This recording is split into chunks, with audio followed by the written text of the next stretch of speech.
எல்லாரும் எல்லாத்தையும் கேளுங்க. எல்லாம் சந்தோஷமா போறாங்க, ரொம்ப சந்தோஷமா இருக்கு.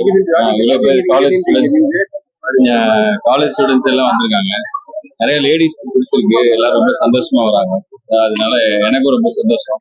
அடுத்தடுத்த தியேட்டர்ஸ் எல்லாம் வந்து ஒன்னொன்னா ஃபாஸ்ட் ஃபில் ஆயிட்டு இருக்கு. டிக்கெட்ஸ் எல்லாம் ஸ்கிரீன்ஸ் எல்லாம் 40% இன்க்ரீஸ் பண்ணிருக்காங்க. ரொம்ப சந்தோஷம். ஆடியன்ஸ் எல்லாருமே உண்மையிலேயே ரொம்ப ஹாப்பியா இருக்காங்க. அது ரொம்ப சந்தோஷம்.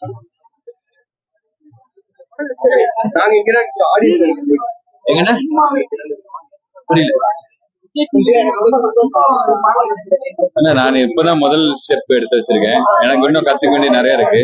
நீங்க எல்லாத்தையும் கேளுங்க, நான் இங்கேதான் இருப்பேன். நீங்க எல்லாம் மத்தவங்க ஆடியன்ஸ் யாரோ போறதுக்கு முன்னாடி அவங்க கிட்ட எப்படி இருக்குன்னு கேளுங்க. அப்புறம் நானும் அவங்க என்ன சொல்றாங்கன்னு படம் வந்து பாத்தீங்கன்னா கொஞ்சம் ஸ்லோவா தான் ஸ்டார்ட் ஆகும். ஆனா வந்து பாத்தீங்கன்னா செகண்ட் ஹாஃப்ல வந்து கிளைமேக்ஸ் செம்மையா பண்ணிருக்காங்க. அதனால வந்து பசங்களுக்கு எல்லாம் ஒரு மோட்டிவேஷனா இருக்கிறதுனால வந்து பாத்தீங்கன்னா பன் பட்டர் ஜாம் நல்லா இருக்கு. அவங்க ஆகும்னு ஸ்ட்ரெஸ்ஸா எங்க போய் அவங்களுக்கு வெளியேற்றோம்னா பன் பட்டர் ஜாம் கடையில போய் தான் வந்து அவங்க ஸ்ட்ரெஸ் எல்லாம் வெளியேற்றுவாங்க, மனசார பேசிக்குவாங்க. அந்த பன் பட்டர் ஜாம் கடையில என்ன நடக்குது, அதுல இருந்து என்ன பிரச்சனை உருவாகுதுங்கிறது அந்த படத்தோடைய கதையா சொல்லியிருக்காங்க. ராஜு பொறுத்தவரை நீட்டா நடிச்சிருக்காரு. அதை விட மைக்கேல் ப்ரோ ரொம்ப நல்லா நடிச்சிருக்காருல. ஹீரோயினும் அழகா இருக்காங்க, ஹீரோயினும் ரொம்ப நல்லா பண்ணிருந்தாங்க. மியூசிக் கூட ஓரளவு ஒர்க் அவுட் ஆச்சு. ஆனா ராஜிட்ட எதிர்பார்த்த அந்த கவுண்டர் எல்லாம் மிஸ் ஆனதுனால வந்து கொஞ்சம் இதா இருக்கு. நம்ம அவர்கிட்ட எதிர்பார்த்தது கவுண்டர் தான் எதிர்பார்த்தோம். அந்த கவுண்டரை வந்து அவர் சரியா பண்ணல. ஒருவேளை அதுக்கு டேரக்டர் கூட அதுக்கு ஒரு காரணமா இருக்கலாம்.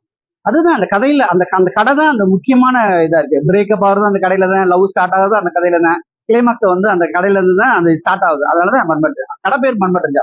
ஆமா, அவங்க ஆசையா விரும்பி சாப்பிடுறாங்க. அது சாப்பிட்டாவே நமக்கு நல்லா வந்துடும் சார். கதைக்கு இதுக்கு சம்பந்தம் இல்லை.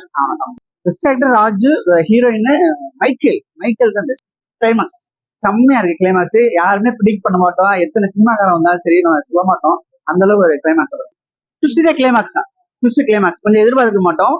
ஒரு பெஸ்டி வந்து ஒரு எப்படி அதுக்கு ரிவீல் பண்ண முடியாது. ஸோ அதுதான் அந்த படம் ரொம்ப நல்லா இருந்துச்சுன்னா அண்ணன் வேற லெவல்ல பண்ணிருக்காரு. எதுவும் சொல்லலாம் இல்ல, வேற லெவல்ல பண்ணுது. அண்ணன் ஆக்டிங் சூப்பர்.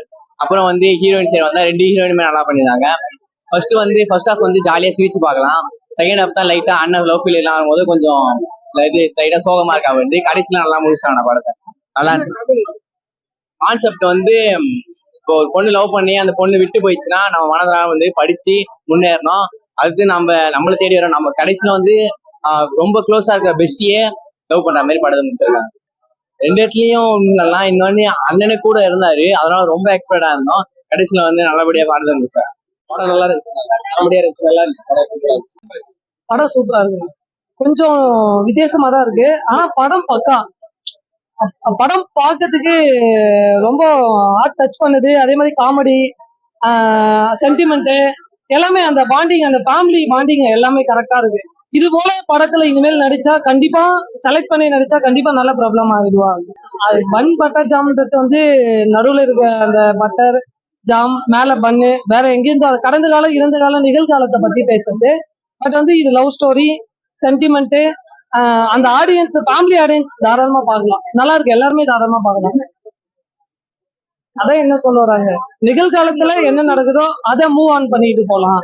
எதிர்காலத்தை பத்தியும் கடந்த காலத்தை பத்தியும் நம்ம எதுவும் பண்ணிக்க வேண்டாம் அப்படின்னு சொல்ல வராங்க. கண்டிப்பா 100% எடுத்துப்பாங்க. அந்த அளவுக்கு நல்லா இருந்தது. இன்னைக்கு ஃபர்ஸ்ட் டேன்றதால கம்மியா இருக்கு. அடுத்து படம் பார்த்துட்டு நல்லா ரீச் ஆகும். நல்லா பார்த்துருக்கேன், நல்லா இருக்கு. போட்டோவே எடுத்திருக்காரு தளபதி விஜய். வந்து நான் அவருடைய தளபதியுடைய ஃபேன் தான். நான் டிவிக்கே இருக்கேன்.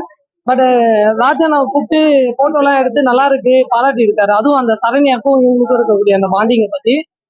ஸோ கண்டிப்பா நான் சொல்ற மாதிரிதான் இருக்கு அந்த மாதிரி.